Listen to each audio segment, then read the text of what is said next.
agora para Deuteronômio 30. Vamos meditar no versículo em diante. Quando você acha que eu já vou orando para adiantar, tá? Se você, depois que eu fizer a oração, no caso já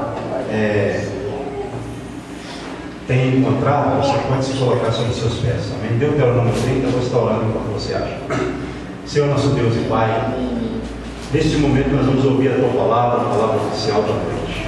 Deus e Pai, em nome de Jesus, o Senhor venha usar como a Tua vontade, e que cada coração esteja aberto para que aquilo que da parte do Senhor será falado aqui, meu Pai, possa encontrar espaço em cada coração. Em nome de Jesus, amém. Graças a Deus. Então, Deuteronômio 30, como é que está aí na sua Bíblia, aí no seu título? Alguém pode me falar aí? A misericórdia de Deus para com os que se arrependem. Então aqui está falando da misericórdia de Deus, né? Para com os que se arrependem. Versículo em diante.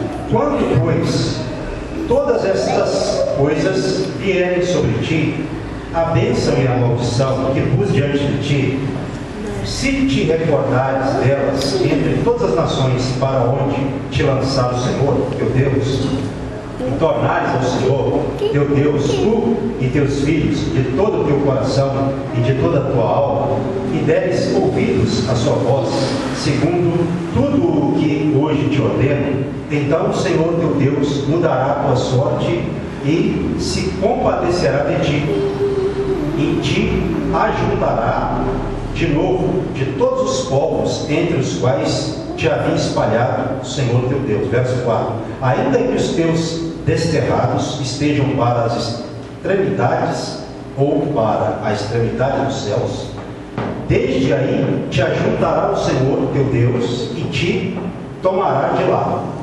O Senhor teu Deus te introduzirá na terra que teus pais possuíram e a possuirás, e te fará bem e te multiplicará mais do que a teus pais. Verso 6. O Senhor teu Deus circuncidará o teu coração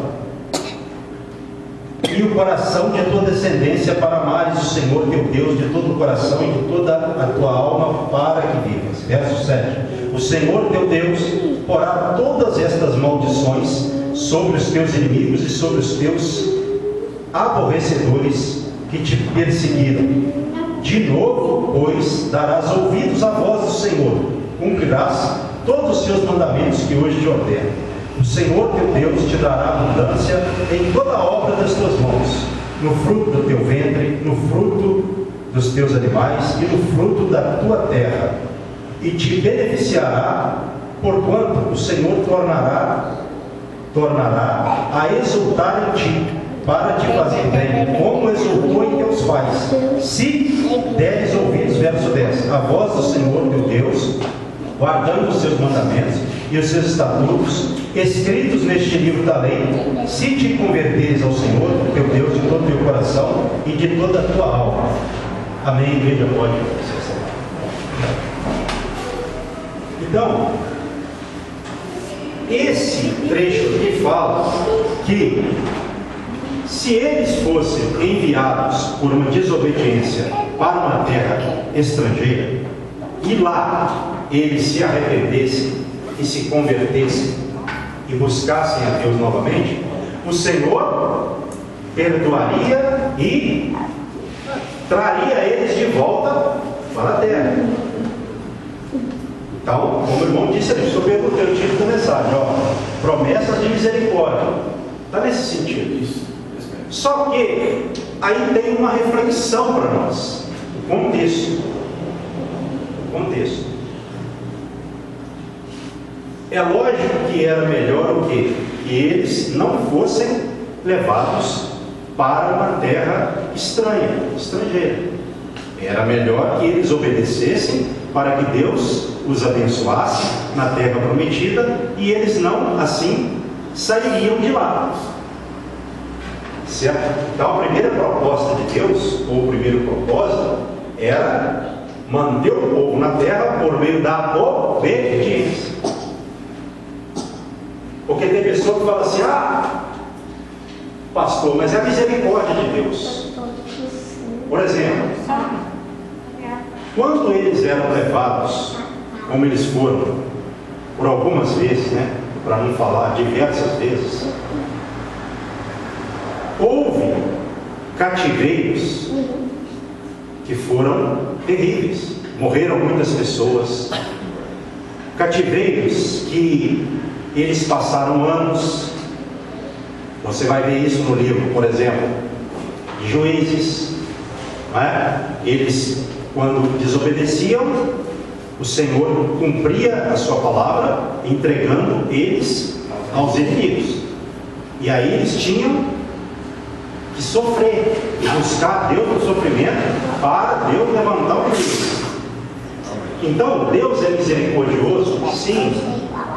A gente nunca pode esquecer da misericórdia de Deus. Até porque a gente também não falha. A gente tem que ser sincero. Se a gente não contar com a misericórdia, nós estamos lascados. Porém, esse tipo de misericórdia de Deus aqui é melhor que não ocorra nesse sentido de um cativeiro, de algo grave. Porque para que eles fossem levados para um cativeiro, era necessário uma rebelião ali, como que eu vou dizer, concluída, deliberada. Não era por qualquer desobediência que Deus levaria eles para o cativeiro. Então aqui é essa a questão. É como cristão, por exemplo. Deus ele abre mão do cristão por qualquer coisa, por qualquer pecado? Obviamente que não. A gente pode até, eu vou para lá agora, que veio a memória desse trecho, a primeira carta de João, a gente tem que sempre, cada um está lembrando, né, das promessas de Deus também. A primeira carta do apóstolo São João, capítulo de número 2. Uma aplicação para nós, né? Nesse contexto. Primeira carta de João, capítulo 2, verso 1.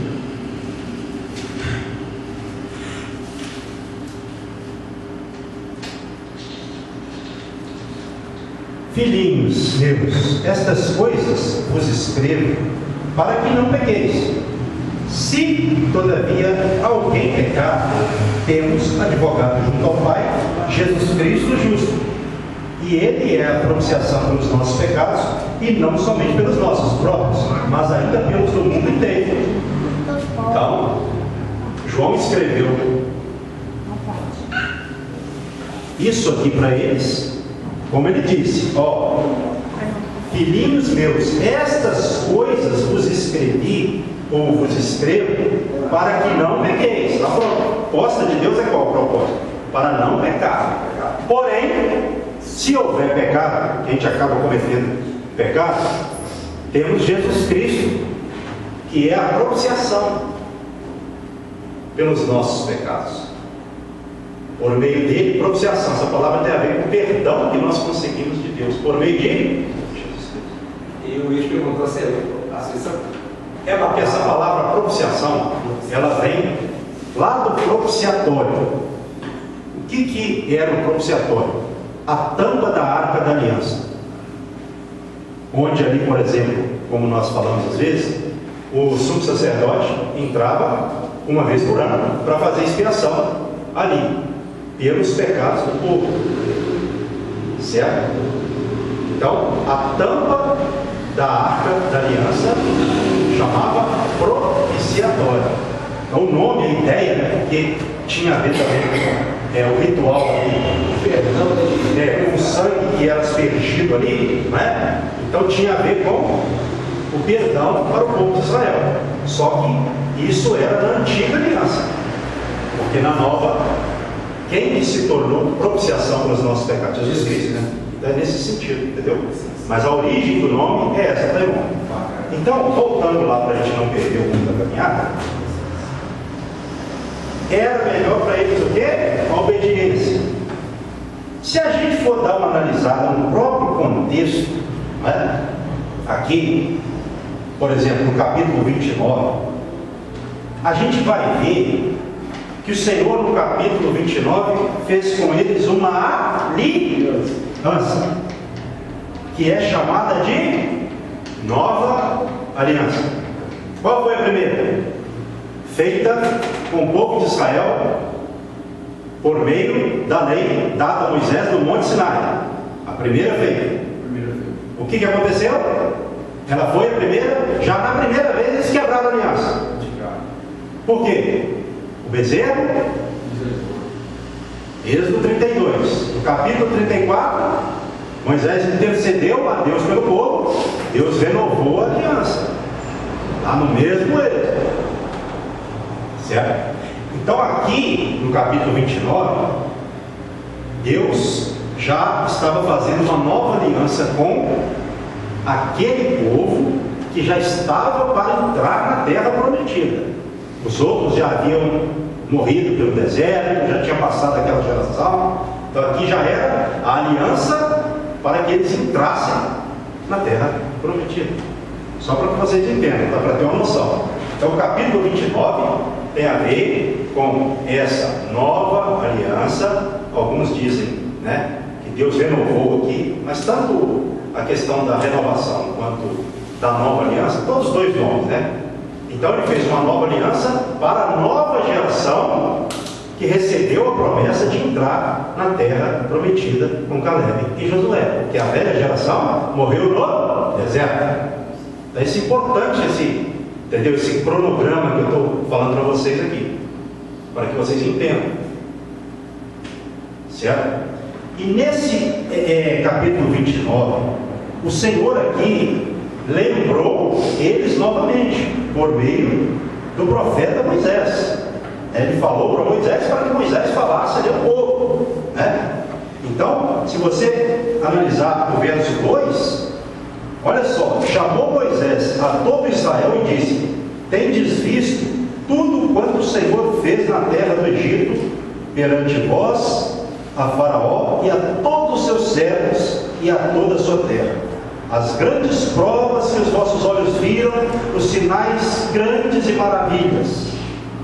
Porém, verso 4: o Senhor não vos deu coração para entender, nem olhos para ver, nem ouvidos para ouvir, até o dia de hoje. Vamos parar aqui um pouquinho.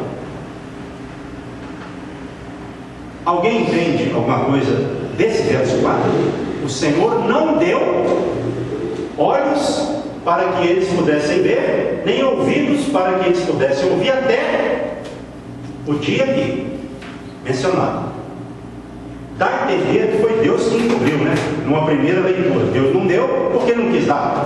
Será que é isso? Mas não. Se a gente fazer a interpretação, Deus não deu por causa da dureza do coração do povo. É nesse sentido que Deus não deu. Você tem que ter cuidado com alguns versículos, passagens, para não passar a crer numa predestinação. Ah não, Deus não deu, então não adiantaria o povo. Não é isso. Deus, ele age na gente conforme o que ele encontra na gente. O que o povo mostrou para Deus no deserto? Rebelião. Por isso que eles não viram. Não ouviram. É nesse sentido, entendeu? Porque se a gente entender, ah, Deus não deu, então Deus não quis dar, então a culpa foi de Deus. Olha, que dedução complicada, né? Então a gente tem que interpretar. Deus não deu porque o povo não mereceu.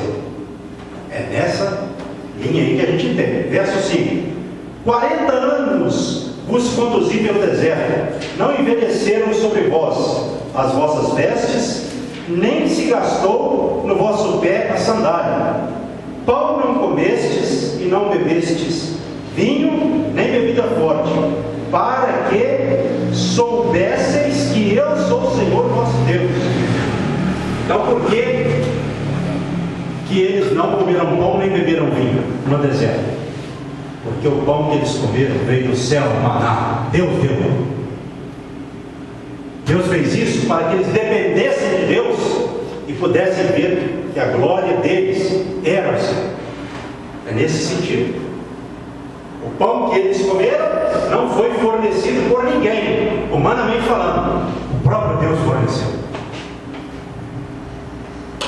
A água que eles beberam ali Quem fez a rocha verter água para o povo beber? Deus. Por que Deus proveu para eles? Para que eles soubessem que o Senhor era o Deus provedor deles. Olha só, a Bíblia falando aqui para nós, não é? E as vestes deles não se envelheceram, nem os sapatos, ou as sandálias foram gastas. Isso foi o quê? Tem como uma pessoa viver tanto tempo com vestes e com sandálias sem que haja um desgaste na matéria, se não for por Deus? Cheguei no meu soldado de 6 meses. Exatamente. E olha que era um deserto seco, de sol na lata, não é? Escaldante. Então Deus fez isso tudo para o povo. Então o que Deus está, por meio do profeta Moisés aqui, está lembrando o povo que a nova aliança estava sendo feita. Deus não faz aliança de qualquer maneira. Ele explica. Exatamente. Quando você vai para o verso 7, olha o que está escrito. Moisés disse ao povo: quando viestes a este lugar, Seom, rei de Esbom, e Og, rei de Bazã, nos saíram ao encontro, a peleja, e nós os ferimos. Então o Senhor, ele entregou esses reis ao povo de Israel. O povo de Israel venceu esses povos e esses reis. Og, para que vocês tenham ideia, ele tinha aproximadamente de 3 a 4 metros de altura. Deus entregou ao povo. Então o povo foi conquistando tudo e chegou até aqui porque Deus ajudou o povo.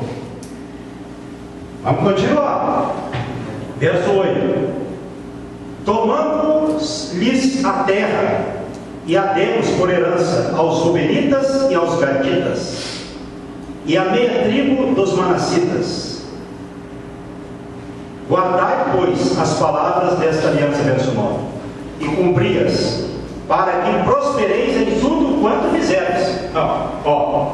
Vocês guardem as palavras desta aliança, para que vocês prosperem em tudo que vocês fizerem. Então, prosperidade está ligada, no sentido bíblico, à obediência à palavra de Deus. Sem palavra, sem obediência, pode haver uma aparência de prosperidade, mas não é a prosperidade do Senhor, né? Então aqui, o Senhor, ele confirmou a promessa feita a Abraão, Isaac e Israel, ou Jacó. Ele confirmou, certo? E olha só, Deus, ele cumpre, não cumpre a palavra dele? De fato. Então vamos dar um pulo aqui, verso 16. Por que, verso 16 e 29, capítulo 29? Porque vós sabeis como habitamos na terra do Egito, e como passamos pelo meio das nações, pelas quais viestes a passar. Vistes as suas abominações e os seus ídolos, feitos de madeira e de pedra, bem como vistes a prata e o ouro que havia entre elas. Verso 18: para que entre vós não haja homem, nem mulher, nem família, nem tribo, cujo coração hoje se desvie do Senhor nosso Deus e vá servir aos deuses destas nações, para que não haja entre vós raiz que produza erva venenosa e amarga. O que seria como esse veneno? A idolatria. A idolatria. Não é?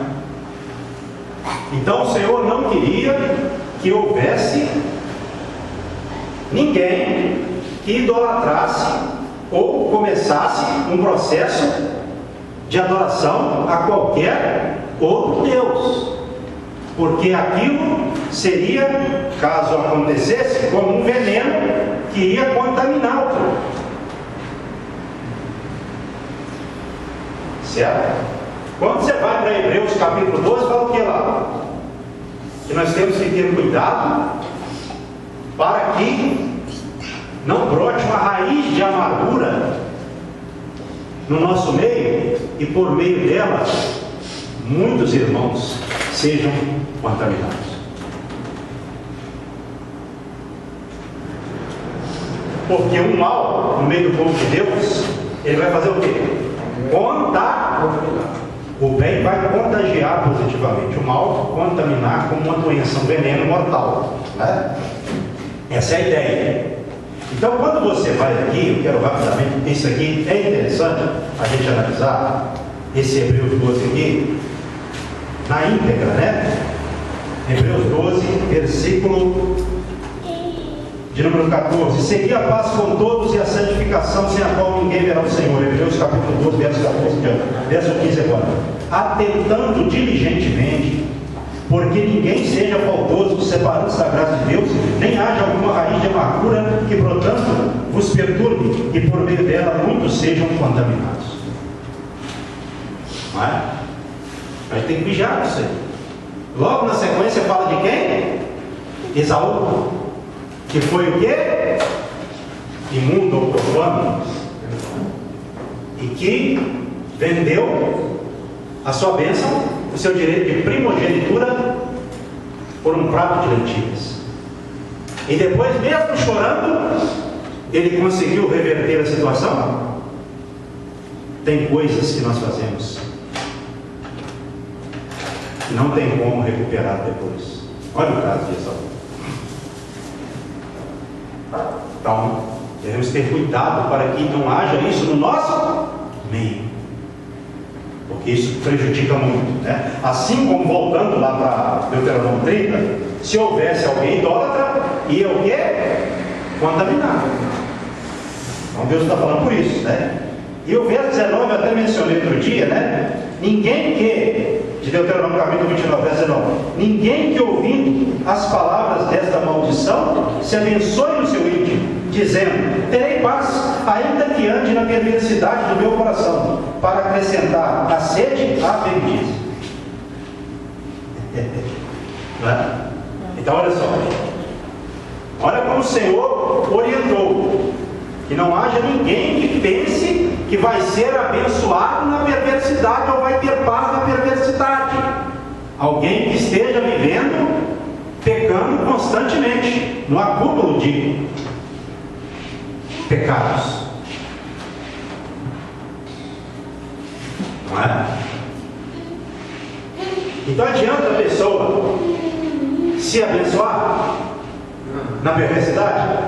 Eu vou ter paz ainda, né, na perversidade. Eu sei que eu estou aqui fazendo uma coisa má, mas Deus sabe, Deus conhece o meu coração. Irmãos, temos que ter cuidado com essa expressão.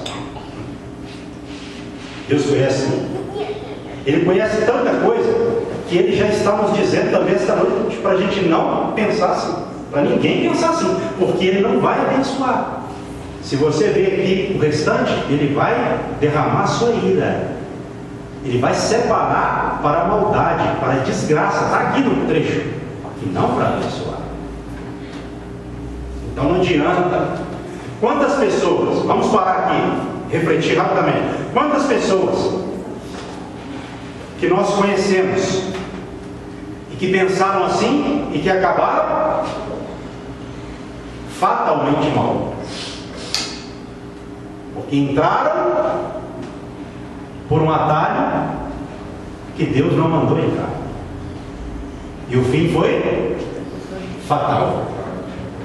A pessoa achou que Deus ia, não, tadinho, né? Ele é meu servo, eu tenho que tolerar ele, né? Eu vou esperar ele pecar bastante, lá depois ele vem do céu. Isso não é um pensamento de Deus. O pensamento do Senhor para nós é: não peques mais. Nesse sentido que eu estou falando, né? De fazer uma aliança com o pecado. Porque a aliança que nós temos com o Senhor não permite nós vivermos em pecado. Nós pecamos, mas não podemos viver no pecado. Isso nos separa de Deus definitivamente. uma vida de pecado em que a pessoa estacione nela, esteja pecando mesmo e está insensível a Deus, né? A pessoa chega a ficar insensível a Deus. Isso vai fazer com que a pessoa seja separada de Deus. E isso pode chegar até mesmo em uma fatalidade, a ser uma separação definitiva e eterna, se a pessoa morrer no pecado. Porque nós sabemos que o salário do pecado é a morte. Então, o pecado em que a pessoa não se arrepende dele, ele vai fazer o quê? Qual que é a finalidade dele na vida da pessoa? Exatamente. Entendeu? Então esse era o pensamento aqui também do Senhor. Olha, eu dei tudo para vocês, eu estou fazendo essa aliança com vocês, eu abençoei vocês, mas que vocês não pensem que eu vou abençoá-los na perversidade, de maneira nenhuma. Eu vou destruí-los. É Deus falando. Isso tem que gerar temor no coração da gente. Porque hoje a gente ouve muito falar, né? Ah, Deus é isso, Deus é aquilo. Às vezes dá até uma impressão, às vezes, se a gente não for para a palavra, que Deus é um Deus que tolera muita coisa, que espera tudo e tal, que o amor de Deus. E o que dizer daquelas pessoas que dizem assim para a gente? O seu Deus não é o meu Deus, não. O meu Deus é o Deus do amor, do carinho, do seu. Bom, eu sei que Deus é o Deus do amor, que Deus é carinhoso, amoroso, mas é só isso que Ele é? A Bíblia fala? Então, tem que ter cuidado, né? Versículo agora 22. Então dirá a geração vindoura, caso eles desobedecessem, olha só, os vossos filhos que se levantarem depois de vós, e o estrangeiro que virá de terras longínquas, vendo as pragas desta terra e as suas doenças, com que o Senhor a terá afligido, e toda a sua terra abrasada com enxofre e sal, de sorte que não será semeada e nada produzirá, nem crescerá nela erva alguma, assim como foi a destruição de Sodoma e de Gomorra, de Admá e de Zeboim, que o Senhor destruiu na sua ira e no seu furor. Verso 24. Isto é, todas as nações dirão: por que fez o Senhor assim com esta terra? Qual foi a causa do furor de tamanha ira? Verso 25. Então se dirá: porque desprezaram a aliança que o Senhor, Deus dos seus pais, fez com eles, quando os tirou do Egito. E se foram e serviram a outros deuses e os adoraram, deuses que não conheceram e que Ele não lhes havia designado.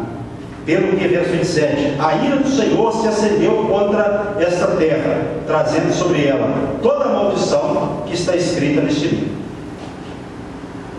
O Senhor os arrancou com ira de sua terra, verso 28, mas também com indignação e grande furor, e os lançou para outra terra, como hoje se vê.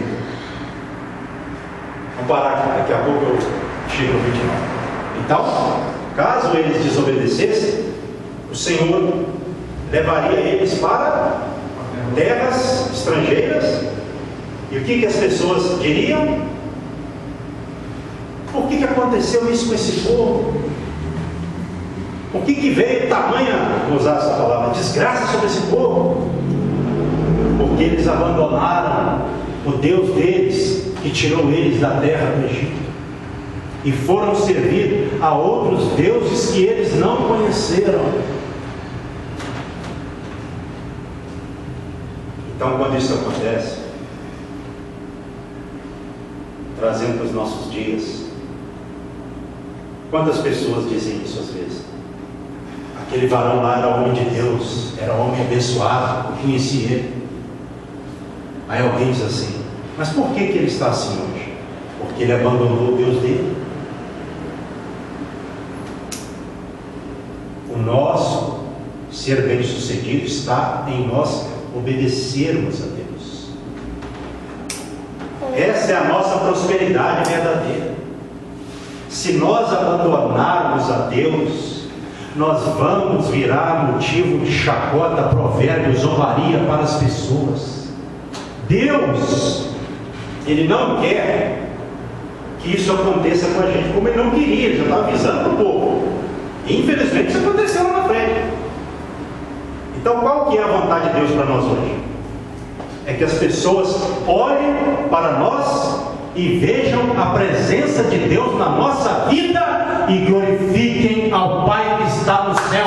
Não é para envergonhar, o Senhor não nos chamou para que nós envergonhemos Ele, não. É para que nós honremos Ele, é para que nós sirvamos a Ele com temor e reverência. A gente ouve ou não ouve, de vez em quando, mas fulano era uma bênção, rapaz. Às vezes alguém até usa uma figura de linguagem, o cidadão era fogo puro e era mesmo, era usado. Por que a situação chegou a esse ponto aí? Abandonou a Deus. Aqui no caso, era se eles abandonassem a Deus e fossem servir a outros deuses. E é interessante quando fala esse detalhe aqui, ó. Deuses que não conheceram,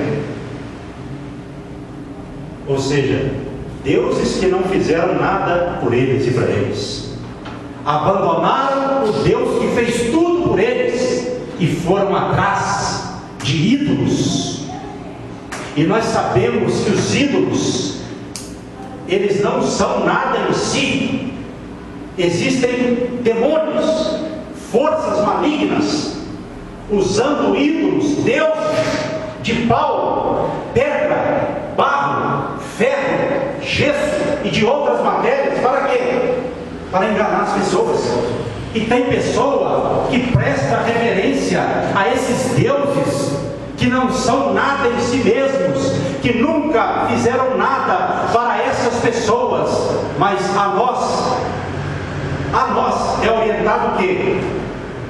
Adorarás ao Senhor teu Deus e somente a Ele darás culto. Somente a Deus darás culto. Não existe outro Deus. Então nós não podemos deixar Deus por causa de nada e ninguém. Tem pessoa que reverencia os deuses da internet, virtuais, pessoas, e quando a pessoa faz isso, no caso do cristão que se desvia, usando esse contexto para trazer para os nossos dias, ele está abandonando ao Deus dele, a quem ele é orientado a prestar reverência e adoração, para usar o seu corpo para reverenciar aquilo que é profano, que é condenado por Deus. Olha só a situação complicada. Que não façamos isso.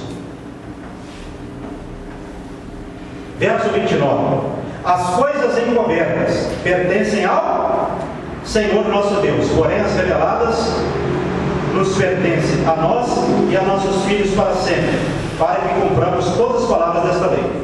Nós conhecemos, nós ouvimos muito falar desse versículo. Olha o contexto dele. As coisas que nós sabemos de Deus pela palavra, cabe a quem? A nós. E quantas pessoas deixam a palavra de Deus, o que elas deveriam fazer, que é obedecer a Deus pela palavra, elas não fazem, e vão atrás do oculto. Eu gosto de mistério, o meu negócio comigo é oculto, eu mando. Não existe mando. Mando para Deus é a palavra. Para o cristão tem que ser a palavra. A nossa revelação é a palavra. Isso aqui foi revelado a nós. O oculto é para Deus, o revelado é para nós. E qual que é a principal revelação de Deus para nós? A palavra. Agora, quando Deus quer mostrar, se você obedece a palavra, Ele deixa de mostrar e revelar? Não, Ele te mostra. Ele descobre e te mostra. Porque você é obediente e Ele não deixa ninguém enganar. Essa é a questão. Devemos vigiar. Isso tem uma aplicação para nós. Era para Israel, obedeçam as palavras dessa lei. Isso é para vocês. O oculto é para Deus. O oculto pertence a Deus. E quando a pessoa obedece, e quando ele tem que mostrar, ele mostra. Então não entra nessa. O negócio comigo é assim. Não entra nessa não. Vai pela palavra. Se você obedecer a palavra, você está cumprindo a vontade de Deus para a sua vida. E tudo que Ele tiver de te mostrar, Ele vai te mostrar. Seja revelação, sonho, visão, profecia, mas pela obediência à sua palavra. Amém.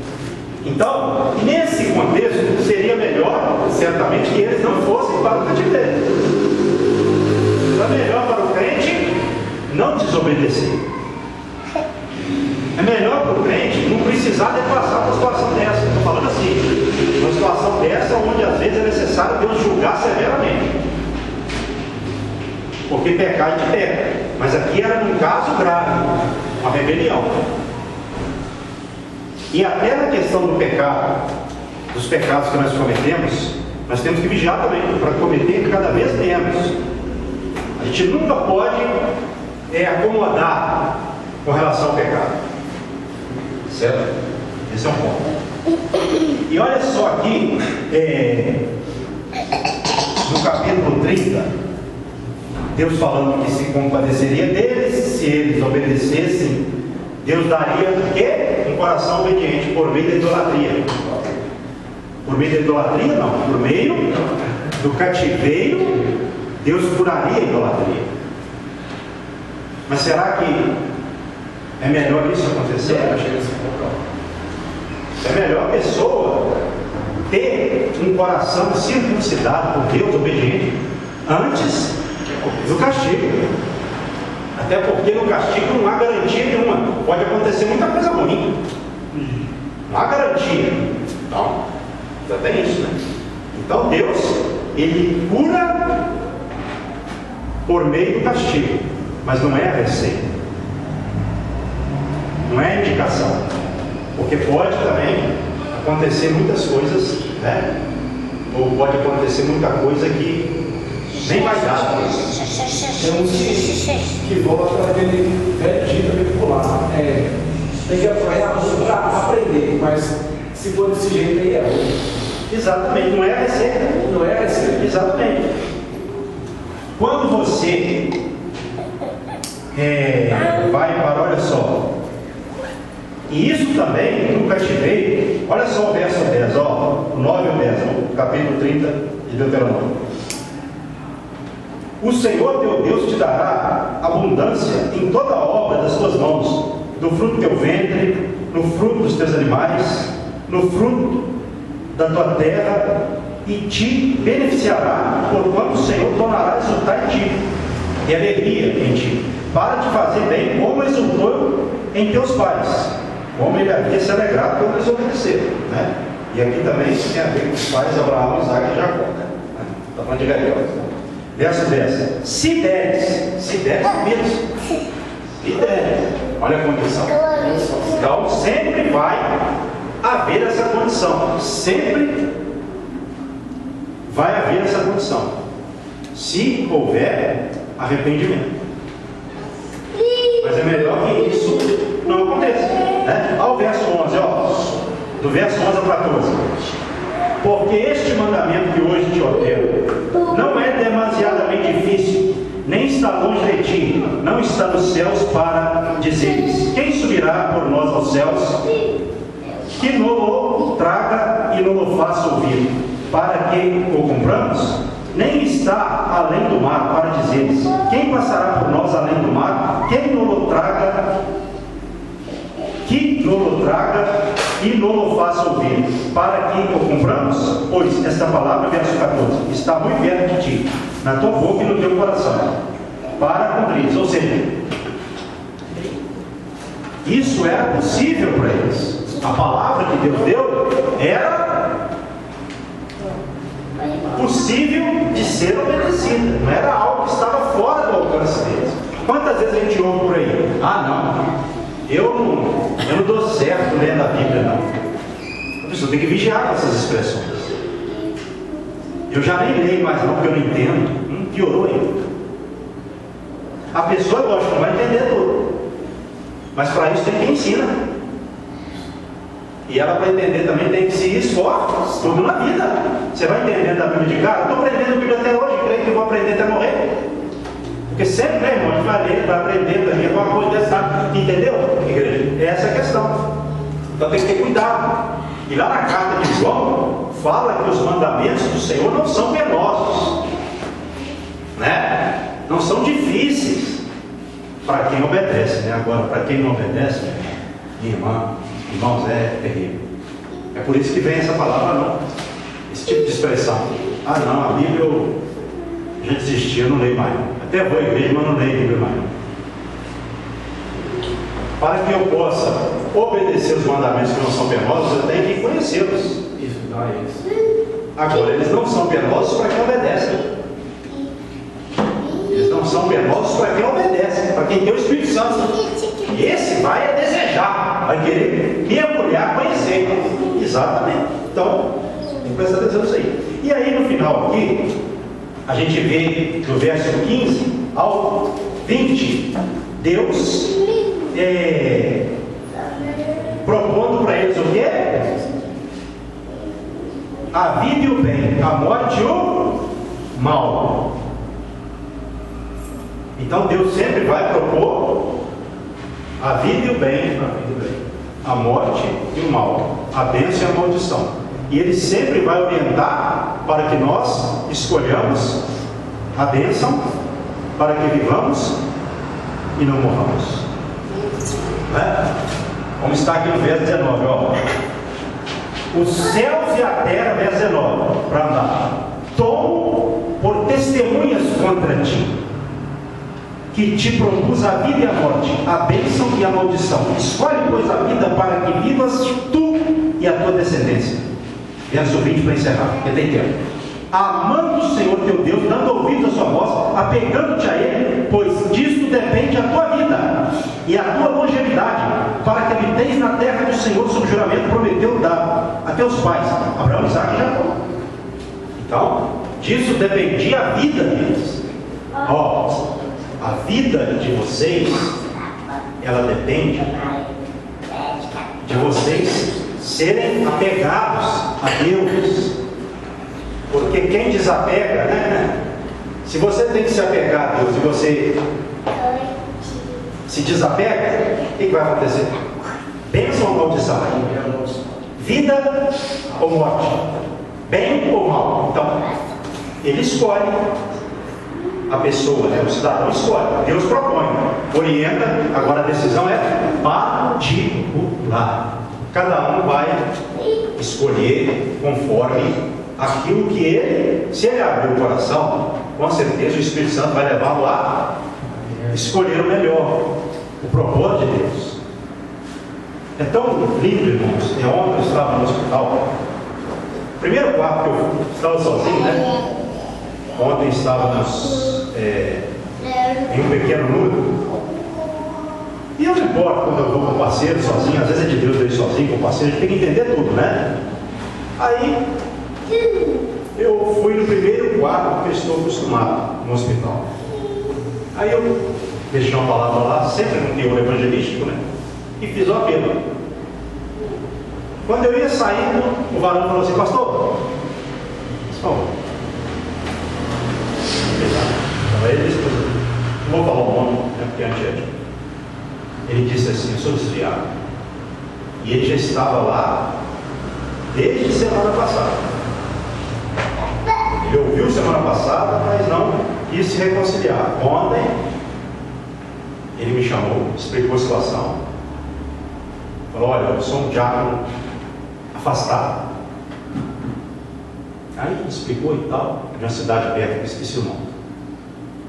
E eu falei para ele assim: então, o seu caso é de afastamento total de Deus. Ele: sim.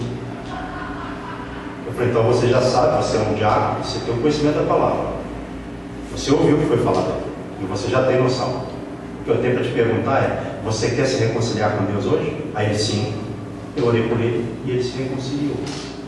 Então isso, irmãos, dá alegria ao coração da gente. Por quê? Eu não sou ninguém, eu sou um miserável pecador.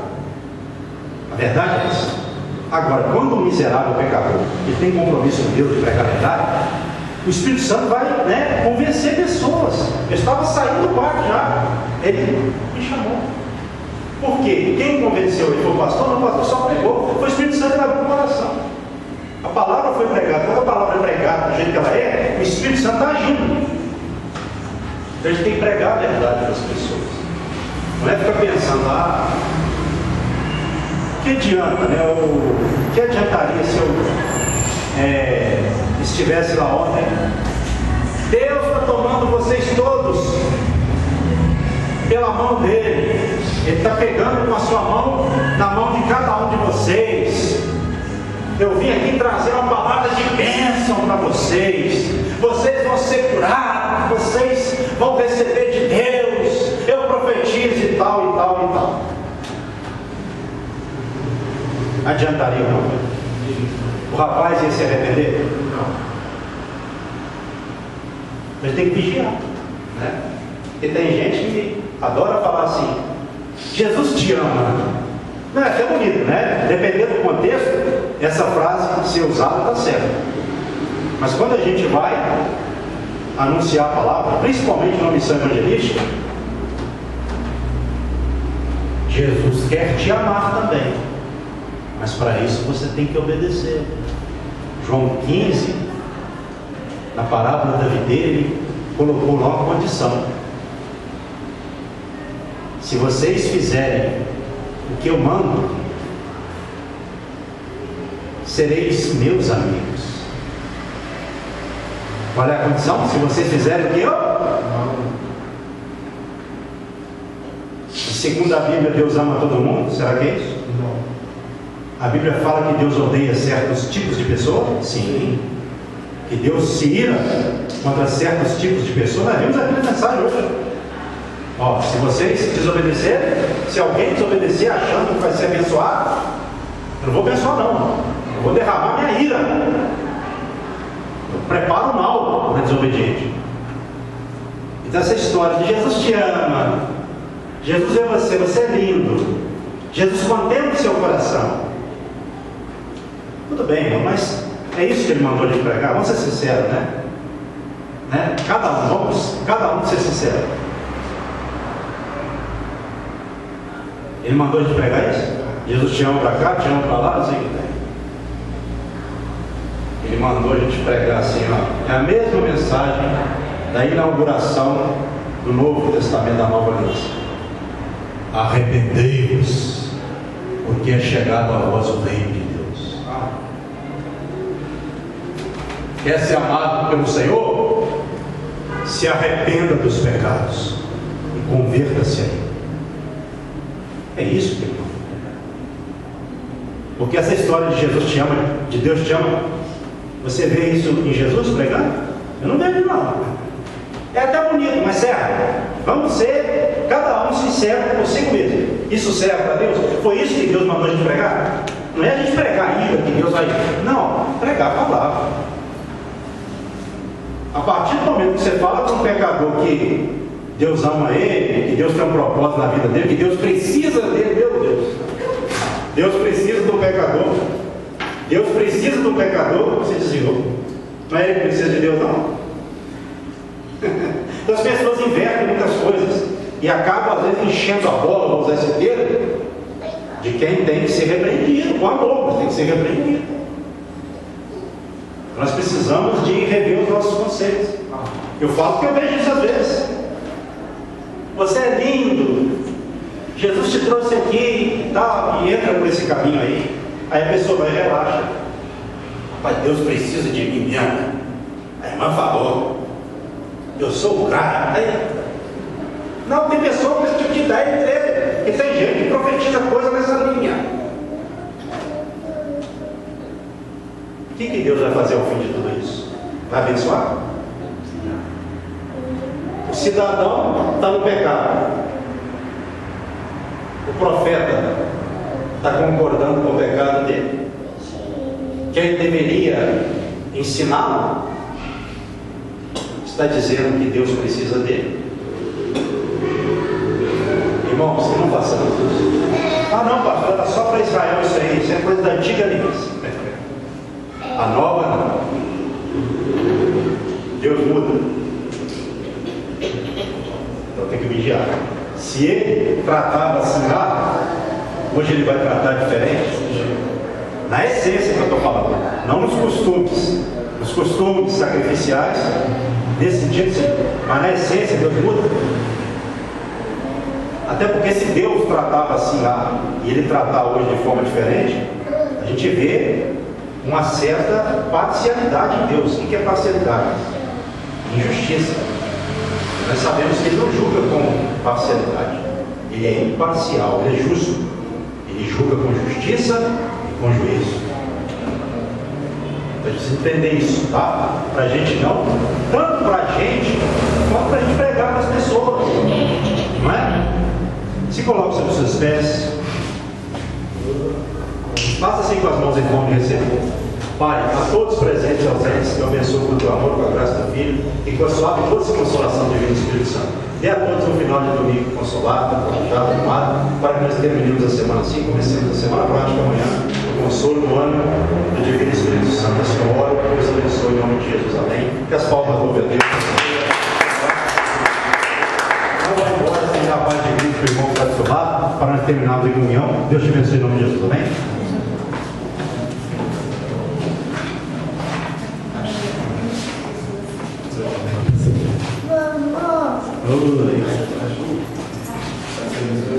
Obrigado. Cadê?